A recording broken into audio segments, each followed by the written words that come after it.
صلاة و سلام علیک یا رسول اللہ صلی اللہ علیہ وسلم۔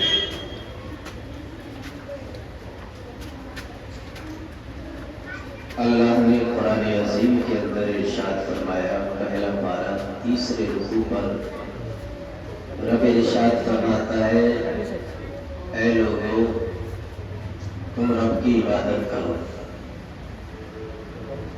اس رب کی جس نے تمہیں پیدا کیا،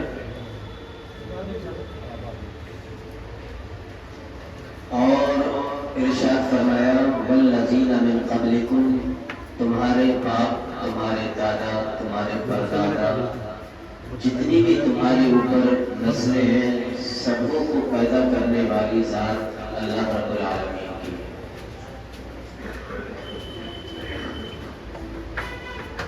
اچھا، عبادت کا حکم اللہ نے کیوں دیا؟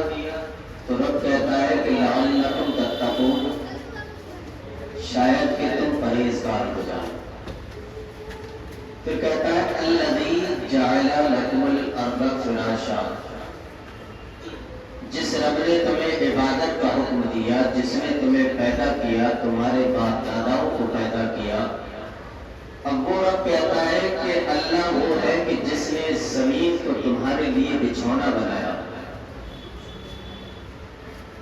والسماء بناء، اور اللہ کہتا ہے کہ آسمان کو عمارت بنایا، شامیانہ بنایا، وَأَنزَلَ مِنَ السَّمَاءِ مَاءً، رب کہتا ہے کہ میں نے تمہارے لیے آسمان سے پانی نازل کیا، فَأَخْرَجَ بِهِ مِنَ الثَّمَرَاتِ، اور رب کہتا ہے کہ میں نے زمین سے تمہارے لیے پھلوں کو پیدا کیا، رِزْقًا لَكُمْ، کس کے لیے؟ اللہ کہتا ہے تمہارے کھانے کے لیے۔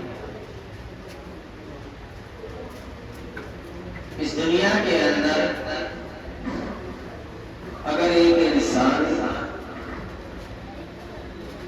کسی بھی شخص کے لیے اگر تھوڑا سا کوئی احسان کر دے، کوئی کسی کو گفٹ دے دے، یا کسی کے بگڑے ہوئے کام میں کام آ جائے، یا کسی کو ادھار رقم دے دے، تو انسان اس کے لیے اپنی پلکوں کو بچھانے کے لیے تیار رہتا ہے۔ بعض اوقات ایسے شخص کے لیے انسان اپنے رشتہ داروں کو بھی چھوڑ دیتا ہے، لیکن جو اس کے کام آتا ہے اس کے لیے انسان اپنی پوری جان نچھاور کرنے کے لیے پھر تیار رہتا ہے۔ لیکن اے مسلمانوں، کتنا بڑا احسان ہے رب العالمین کا کہ اس نے تمہیں پیدا کیا، زمین کو ایسا بچھونا بنایا کہ آپ منو تنو وزن کرتے، اس کے باوجود بھی بحفاظت آپ اور آپ کا سامان اس کے اوپر رہتا ہے۔ وہ اگر حکم دے دے تو زلزلہ آئے، زمین پھٹے، سارا خطرہ، لیکن اس نے بچھونا بنایا میرے اور آپ کے لیے، آرام کے لیے۔ اللہ کہتا ہے الم نجعل الارض مہادا، کیا میں نے زمین کو تمہارے لیے آرام کے لیے بچھونا نہ بنایا؟ اگر زمین کو اللہ حکم دے دے، زمین گھومنے لگے، تو آپ اس پر قرار نہیں پا سکتے، آپ آرام نہیں کر سکتے، سو نہیں سکتے، بے چین ہو جائیں گے۔ ہلکا سا اگر طوفان آتا ہے تو انسان بے چین ہو جاتا ہے، لیکن پروردگار نے جب سے اس سے زمین کو پیدا کیا، آج تک کوئی انسان اس زمین پر رہ رہے ہیں۔ اس کے بعد آسمان کو شامیانہ بنایا، اگر کسی کے گھر کی چھت نہیں ہے اس کے لیے پھر آسمان کی چھت ہوا کرتی ہے۔ پھر تمہارے لیے اس نے کھانے کے سامان پیدا کیے زمین سے، اگر آپ یا کسان لاکھ محنت کرے، اگر اللہ نہ چاہے تو زمین کے اندر سے بیج اپنا پھل نکال نہیں سکتا۔ بتاؤ، اس زمین کے اندر جب کسان بیج ڈالتا ہے تو کوئی اس کے اندر ہوتا تھوڑی نہیں ہے، یہ تو رب کا حکم ہوتا ہے، رب کا حکم ہوتا ہے۔ تو کوئی گیہوں کی شکل میں، کوئی دھان کی شکل میں، کوئی پودینے کی شکل میں، کوئی سیب کی شکل میں باہر نکل کر کے آتا ہے اور انسان کو اپنی اس غذا سے انسان کو سیراب کرتا ہے. کتنا بڑا کریم ہے وہ پروردگار، لیکن وہاں ہے مسلمان. کہاں ہے وہ مسلمان کہ جب اسی کائنات کے اندر جب ایک مہینہ آتا ہے جسے رمضان المبارک کہا جاتا ہے، تو ہماری مساجدوں کے اندر لڑائی اور جھگڑے آپس میں پیدا ہوتے ہیں جگہ نہ ملنے پر. کبھی کبھی تو ایسا ہوتا ہے کہ ڈبل جماعت کا بھی اہتمام کرنا پڑتا ہے. لیکن ایک عیسائی نے جو بات کہی تھی وہ بڑی سچائی نظر آتی ہے آج کے اس دور کے اندر کہ اس نے کہا تھا کہ مسلمانوں کے مجھے دو خدا رکھتے ہیں مسلمان. یعنی اس کا بھی یقین یہ تھا کہ مسلمان ایک ہی خدا کو مانتے ہیں، لیکن چاہے اس نے تنزیہ طور پر یا مذاکر کہا یا مسلمانوں کے رویوں کو دیکھ کر کے کہا، اس نے کہا کہ مسلمانوں کے مجھے دو خدا معلوم ہو گئے. کہا کیسے؟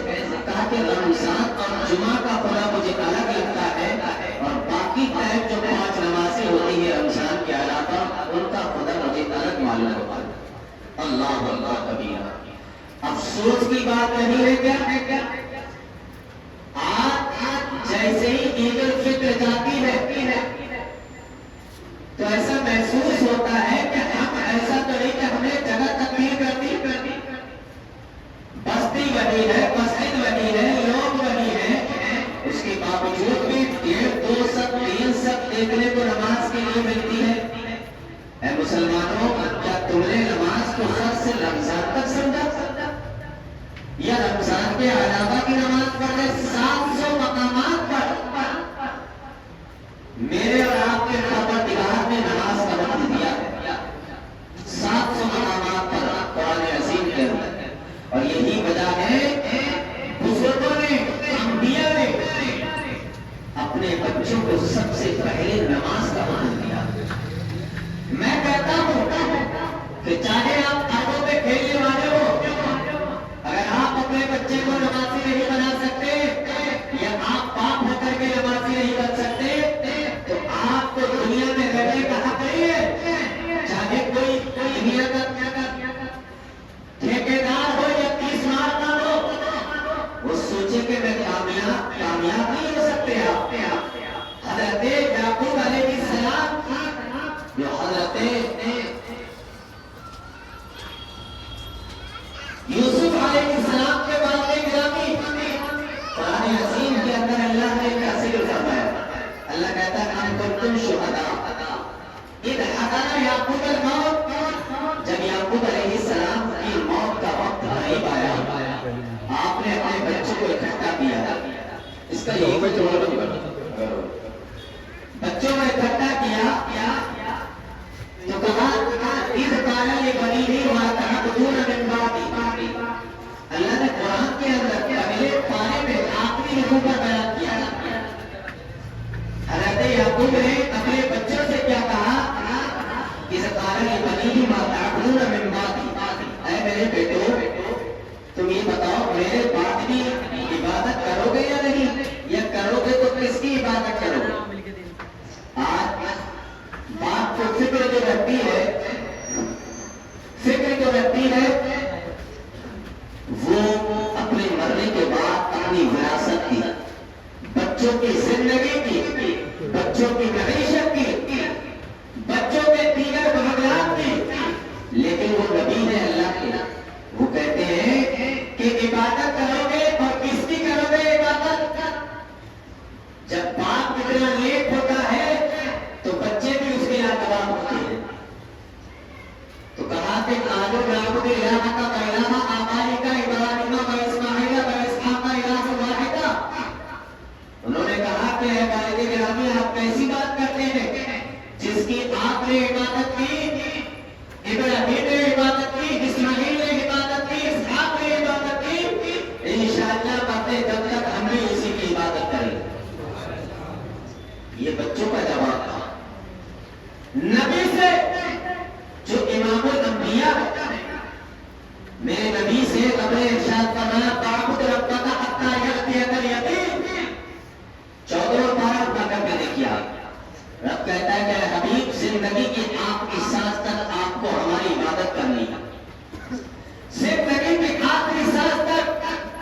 میرے نبی نے عبادت کی. مجھے یہ بتاؤ کہ جو قوم رمضان المبارک کے مہینے میں رب کی عبادت کے لیے ٹائم نکال سکتی ہے، کیا وہ قوم بقیہ 11 مہینے میں ٹائم نہیں نکال سکتی؟ نکال سکتی ہے یا نہیں؟ آپ بولو تو سب ذرا صحیح. کم سے کم آپ جواب تو دو، مجھے پتا تو چلے کہ کم سے کم آپ مسجد میں اگر آئیں گے آپ کو پتا چلے گا، آپ کو احساس ہوگا کہ رمضان کے بعد نماز پڑھنا مسجد میں کتنا مشکل ہوتا ہے، کیسا محسوس ہوتا ہے. تم نے نبی کا فرمان نہیں سنا؟ میرے نبی نے ارشاد فرمایا لا تترک الصلاۃ متعمدا فإنه من ترك الصلاة متعمدا فقد برئت منه ذمة الله ورسوله. پیغمبر اسلام نے ارشاد فرمایا اے لوگوں، جان بوجھ کر کے نماز کو نہ چھوڑنا، اس لیے کہ جو بندہ جان بوجھ کر کے نماز کو چھوڑتا ہے تو میرے آقا ارشاد فرماتے ہیں کہ اللہ تعالیٰ اور اس کا رسول ان سے اپنا ذمہ ختم کر دیتا ہے. اب مجھے یہ بتاؤ، پوری دنیا کے اندر پوری دنیا کے انسان اگر آپ کے ماتحت ہیں، آپ کی پیروی کرتے ہو، آپ سے محبت کرتے ہو، آپ سے پیار کرتے ہو، آپ کے لیے اپنی جانیں قربان کرنے کو تیار ہو، دل کی سچائی کے ساتھ اور دل پہ ہاتھ رکھ کے بولنا اگر رب کی پناہ نہ ہو اس بندے کے لیے تو کیا وہ دنیا کے اندر کامیاب ہو سکتا ہے؟ خائب و قاصد، ذلیل اور رسوا اسے اس کائنات کے اندر ہونا پڑے گا. میرے نبی نے ارشاد فرمایا کہ جو بندہ رب کی عبادت نہیں کرتا، جان بوجھ کر کے نماز چھوڑتا ہے، میرے نبی نے ارشاد فرمایا کہ جب اس کا انتقال ہوگا کالے خنزیر کی شکل میں اس کو مرنے کے بعد یعنی قیامت کے دن اسے اٹھایا جائے گا. معاذ اللہ، اللہ اکبر بولو.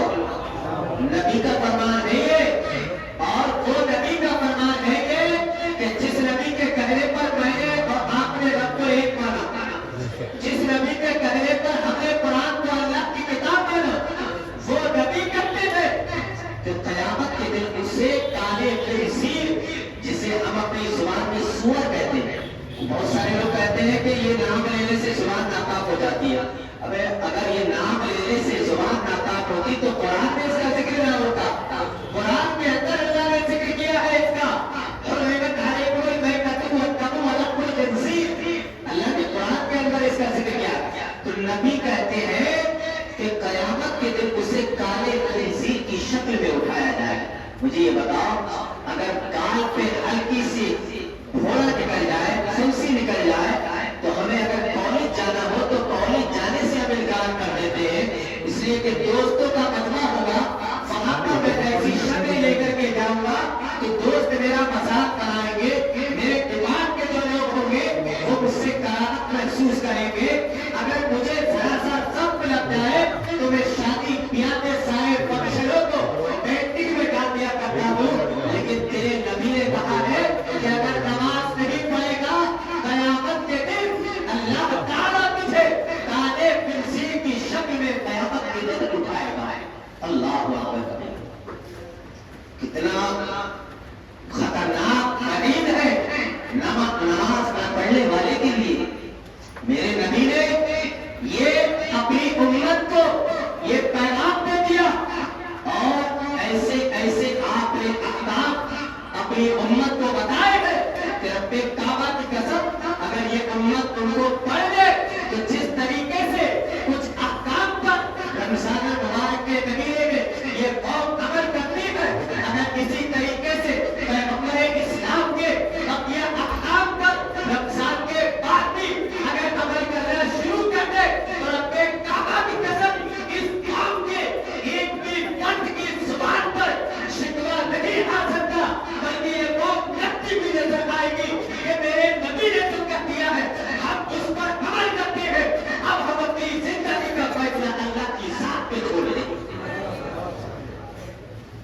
اور میں نے بھی آپ کو حدیث بتائی کہ جو نماز نہیں پڑھتا ہے تو اللہ تعالیٰ اس کا رسول اس سے اپنا ذمہ ختم کر دیتا ہے، اپنی پناہ ہٹا لیتا ہے.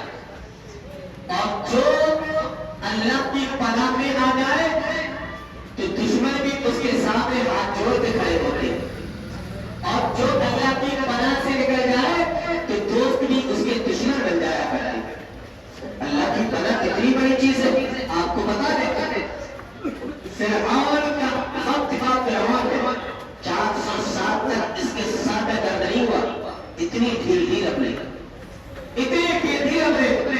کوئی اگر 10-20-50 سال کا مالدار بن جائے، گناہ کر کے پیسہ کمائے، اس کے بعد کہے کہ میری کمائی کو اللہ نے قبول کیا ہے، یا آقا میں فقیر ربی کا جملہ کہہ کر کے یہ کہے کہ یہ میرے رب کا فضل ہے، تو اسے رب کا فضل مت کہنا، بلکہ رب کا وہ عذاب ہوا کرتا ہے۔ کبھی کبھی مال ایسا ہوتا ہے کہ وہی مال اس کے لیے جان وبال بن جایا کرتا ہے۔ اب دیکھیے کہ جو اللہ کی پناہ میں آ جاتا ہے تو اللہ اس کی کیسی حفاظت کرتا ہے۔ دیکھو سب سے پہلے ہمیں اور آپ کو اللہ کی ذات پہ بھروسہ کرنا ہے، توکل، اعتماد آپ کو اللہ کی ذات پہ کرنا پڑے گا۔ جب کرو گے تبھی آپ کو اپنی نماز، اپنے روزہ، اپنی زکات، اپنے اچھے اعمال کا اچھا رزلٹ ملے گا۔ پھر آپ کو جب یہ خبر ملی نا کہ ایک بچہ ایسا پیدا ہوگا جو میری سلطنت کو ختم کر دے گا، تو جب اسے یہ خبر دی اس کے حواریوں نے، تو اس نے کہا کہ آج سے یہ عہد کر لو کہ جو بھی بچہ پیدا ہوگا اس کو فوراً قتل کر دیا جائے گا۔ اللہ کی پناہ دیکھیے کہ اللہ جس پر اپنی پناہ ڈال دیتا ہے پھر اس کی حفاظت کیسے کرتا ہے۔ میرے نبی نے کہا کہ نماز پڑھو اللہ کی پناہ تمہیں مل جائے گی۔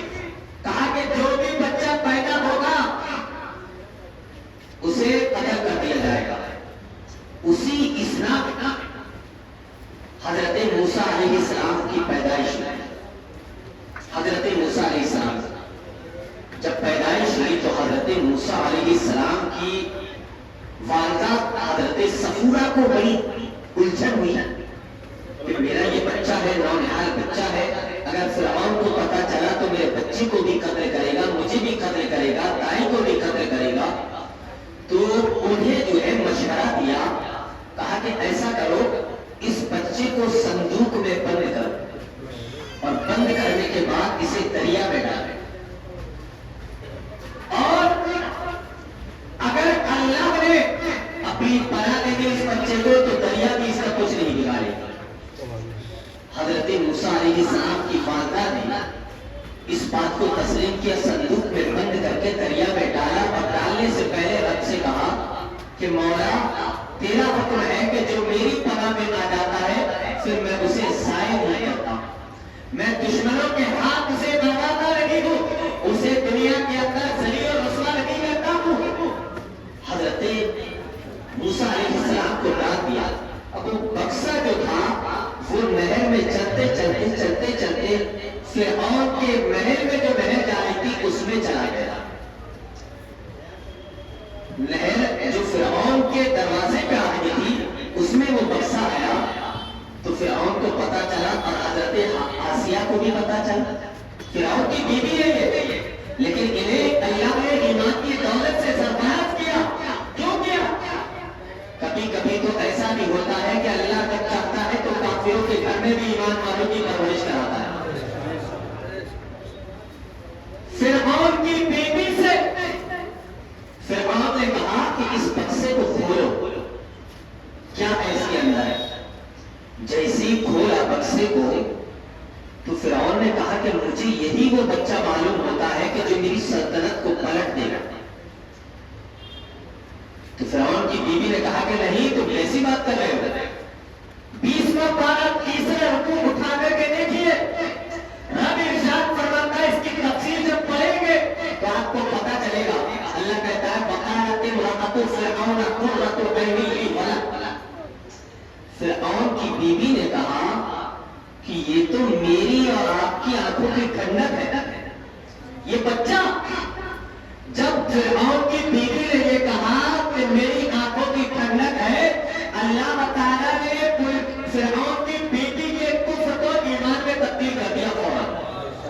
یہاں پر صوفیہ بیان کرتے ہیں اس آیت کی تفسیر میں، کہتے ہیں کہ اگر اس وقت فرعون بھی کہہ دیتا کہ میرے آنکھوں کی ٹھنڈک ہے تو اللہ تعالیٰ فرعون کو بھی ایمان کی دولت سے سرفراز بنا دیتا، لیکن فرعون نے نہیں کہا، اس کی بیوی نے کہا وقالت امرأۃ فرعون قرۃ عینی لی ولد، کہا کہ یہ میری آنکھوں کی ٹھنڈک ہے اور تم بھی کہہ دو تمہاری آنکھوں کی ٹھنڈک ہے۔ اس نے کہا کہ میں تو نہیں کروں گا، تو کہا کہ اچھا ایک کام کرو، لا تقتلوہ عسیٰ ان ینفعنا، تم اس بچے کو قتل نہ کرنا، اس بچے کو قتل نہ کرنا۔ کہا کیوں؟ کہا کہ عسیٰ ان ینفعنا، مجھے ایسا لگ رہا ہے کہ یہ بچہ ہمیں آگے چل کے فائدہ پہنچائے گا۔ کس کی بات چل رہی ہے؟ اللہ کے نبی کی، حضرت موسیٰ کی۔ کہا کہ یہ ہمیں فائدہ پہنچائے گا۔ کہا کہ اچھا پھر کیا کریں؟ کہا کہ کہا کہ اسے ہم اپنا بیٹا مان لیتے ہیں۔ حضرت موسیٰ کو کہہ رہی ہے فرعون کی بیوی، کہا کہ ہم اسے اپنا بیٹا مان لیتے ہیں۔ کہا کہ ہماری کوئی اولاد بھی نہیں ہے اور ہمارے پاس محلات ہے، سلطنت ہے، پوری حکومت ہے، کوئی ہمارے بات ہمارے پیسے کو ہماری حکومت کو استعمال کرنے والا بھی ہونا چاہیے۔ لیکن رب نے کہا وَهُمْ لَا يَشْعُرُونَ، وہ تو گفتگو کر رہے تھے لیکن وہ بے خبر تھے، انہیں پتا نہیں تھا کہ یہ کون ہے۔ تو کہتے ہیں کہ حضرت موسیٰ علیہ السلام کو حضرت آسیہ نے اس انداز میں فرعون کے ہاتھوں سے نکالا، پھر کہا فَأَصْبَحَ فُؤَادُ أُمِّ مُوسَىٰ فَارِغًا إِن كَادَتْ لَتُبْدِي بِهِ لَوْلَا أَن رَبَطْنَا عَلَىٰ قَلْبِهَا لِتَكُونَ مِنَ الْمُؤْمِنِينَ۔ رب نے کہا کہ صبح جب ہوئی تو حضرت موسیٰ کی والدہ گرامی تھوڑی پریشان ہوئی اور ایسا لگ رہا تھا کہ والدہ دیکھنے کے بعد بچے کو جب انہیں پتا چلا کہ فرعون کے گھر میں ہے تو ایسا لگ رہا تھا کہ والدہ کہہ دیں گے کہ یہ تو میرا بچہ ہے موسیٰ، کیونکہ ماں کنڈیشن یہ نہیں دیکھتی ہے کہ حالات کیا ہے، لیکن جب بچہ نظر آ جائے تو نہر سے چل کر کے آیا، دریا سے چل کر کے آیا، بچے کا دیدار ہو گیا تو ان کا دل مچلنے لگا۔ لیکن اللہ نے انہیں الہام کیا کہ ابھی تمہیں بیان نہیں کرنا ہے، ابھی تمہیں کچھ بولنا نہیں ہے، رب کعبہ کی قسم۔ فرعون نے کہا کہ پھر اس بچے کو دودھ کون پلایا گیا؟ دائیوں کو بلایا گیا، ساری دائی کھائی، لیکن سب نے ایک ایک کر کے اپنے پستان کو حضرت موسیٰ کے پہلے مبارک میں ڈالا، لیکن حضرت موسیٰ نے اسے قبول نہ کیا، قبول نہ کیا تم کو۔ تو اسی محل کے اندر حضرت موسیٰ کی ایک بہن تھی، تو کہا کہ میں تمہیں ایک طریقہ بتاتی ہوں، آپ کی ہی قریب میں ایک خاتون ہے جو بچوں کو دودھ پلاتی ہے اور اس کا دودھ سارے بچے پی لیا کرتے ہیں۔ اگر ٹھیک ہے تو لے کر کے آؤ، باہر کر دوں گا۔ رب کعبہ کی قسم حضرت موسیٰ کی پہل کری اور اپنی ماں کو بلا کر کے لے آئی۔ فرعون کو نہیں پتا تھا کہ یہ موسیٰ کی ماں ہے۔ جیسے ہی ماں آئی حضرت موسیٰ بھی مسکرائے اور ماں نے بھی دیکھ کر کے مسکرانا شروع کر دیا اور یہ نہیں بتایا کہ یہ میرا بیٹا ہے۔ دودھ پلایا، روزانہ آتی تھی، دودھ پلا کر کے چلی جاتی تھی۔ پتا یہ چلا کہ اللہ اگر چاہے تو وقت کے فرعون کے گھر بھی حضرت موسیٰ کی پرورش کیا کرتا ہے۔ جب میں بتانا یہ چاہتا ہوں کہ رب کعبہ کی قسم، جب وقت کے فرعون کے گھر میں حضرت موسیٰ کی پرورش ہو سکتی ہے تو رب کعبہ کی قسم اگر ہمیں بھی رب کی امان مل جائے، رب کی بلا مل جائے تو دنیا کی کوئی طاقت ہمیں یہاں سے ہٹا نہیں سکتی۔ لیکن شرط یہ ہے کہ ہمیں رب کی پناہ کیسے حاصل کرنے کا؟ رب کی پناہ تمہیں ایسے حاصل کرنا پڑے گی کہ نبی نے کہا کہ نماز جان بوجھ کر کے مت چھوڑنا، اس لیے کہ نماز جو ہے وہ ایمان اور کفر کے درمیان فیصلہ کرنے والی چیز کو نماز کہا جاتا ہے۔ میرے نبی نے کہا کہ مشکل میں ہو نماز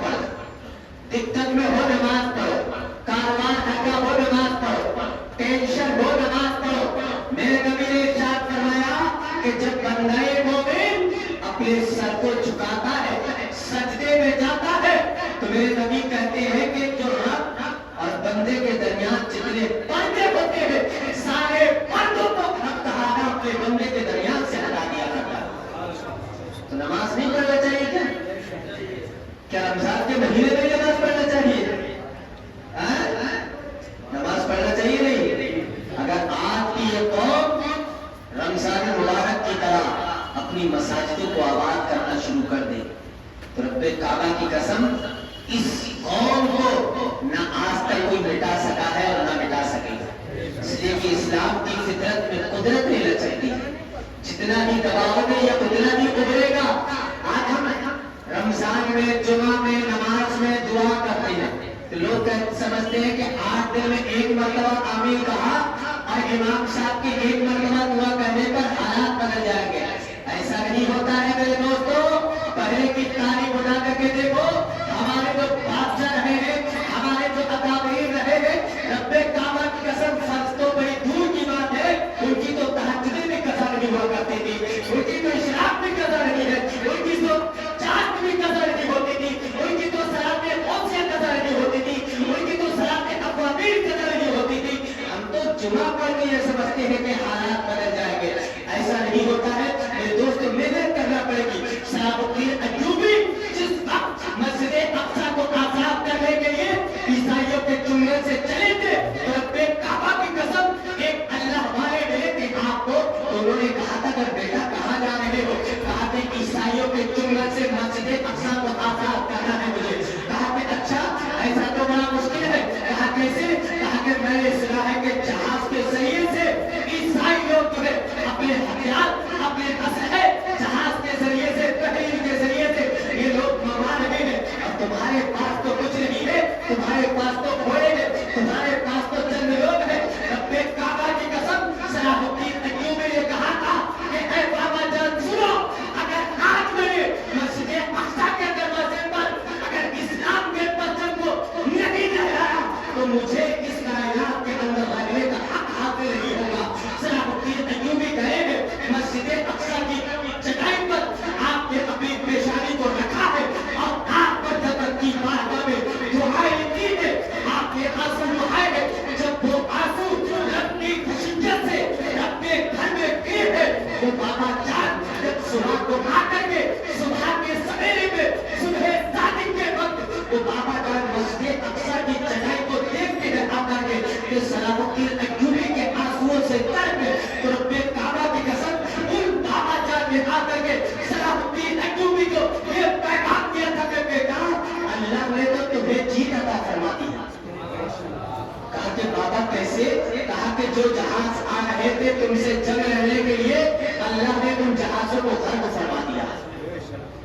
وہ صلاح الدین ایوبی کہ جس نے مسجد اقصی کے دروازے پر اس کے گنبد پر اسلام کے پرچم کو لہرایا چند لوگ ہو کر کے. آج ہم کروڑوں کی تعداد میں ہو کر کے بھی ہم سوچتے ہیں کہ ابابیل کا قافلہ آئے اور آ کر کے ظالموں کو نیست نابود کر دے. ایسا ہرگز نہیں ہوتا ہے میرے دوستو. ہمیں پہلے اپنے رویوں کو بدلنا پڑے گا ہمیں اپنی عبادت گاہوں کو پر کرنا پڑے گا. اب وہ اور بات ہے کہ رمضان میں اللہ کی رحمت بڑھ جاتی ہے ایک کا ثواب 70 کے برابر دیتا ہے. لیکن میرے دوستو ایسا نہیں ہے کہ آپ رمضان میں نماز پڑھیں گے رمضان کے علاوہ نہیں پڑھیں گے. میرے نبی نے ارشاد فرمایا اگر بندہ گناہگار ہوتا ہے اس کے بعد نیکیاں کرنا شروع کرتا ہے پھر اس کے بعد گناہ نہیں کرتا ہے تب تو اللہ اس کی توبہ قبول کرتا ہے. لیکن اگر گناہگار تھا پھر ایک بنا پھر گناہ کرنے لگا تو پھر اس نے توبہ نہیں کی بلکہ رب کی بارگاہ میں مذاق کیا. تو ایسا ہی تو ہوتا ہے کہ 29 شعبان ہو 30 شعبان ہو جب تک تو ہم سوچتے کہ موبائل دیکھنا گانے بجانا سنیما دیکھنا پارٹیاں کرنا لوڈو کھیلنا سٹا کھیلنا جوا کھیلنا یہ سب ہم سمجھتے کہ ابھی تو جائز ہے اس لیے کہ شیطان کھلا ہوا ہے وہ ہمیں بہکا رہا ہے. اللہ سے کہہ دیں گے کہ مولا شیطان ہمیں بہکاتا تھا. نہیں رب نے تو کہہ دیا ہے فما عزتی وجلالی وارتفاعی مقامی لا ازال اغفر لهم واستغفرونی. رب کہتا ہے کہ شیطان تمہیں بہکاتا رہے گا میں تمہیں بخشتا رہوں گا لیکن شرط یہ ہے کہ آپ جو ہے شیطان اگر بہکائے تو بہکاتا رہے. اس لیے کہ شیطان